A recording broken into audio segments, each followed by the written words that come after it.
In this video, I'm going to show you how you can use Snipping tool to record a video on Windows 11.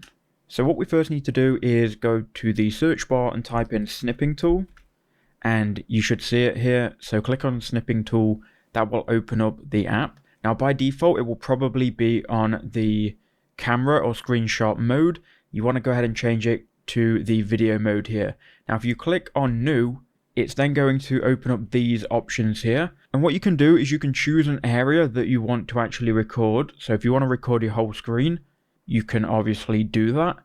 Then here we've got the microphone options. You can click on this and choose the microphone that you want to use if you're going to be speaking over this recording. Then to the right here, we've got the audio of your computer. So if you want that unmuted and also being recorded, make sure this isn't checked.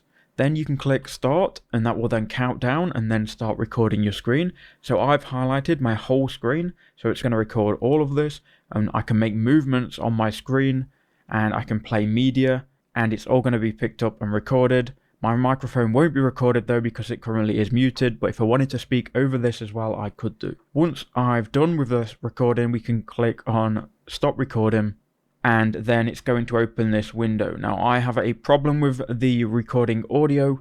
It was muted anyway, so there shouldn't be any audio, but you will probably have no problems. I'm just recording another video at the same time as well, so probably had some problems with that. But if we go to the save icon in the top right hand corner, you can go ahead and save this video anywhere on your computer. So I'll just put it in the videos, and then once we've got this downloaded, we can go ahead and open this here.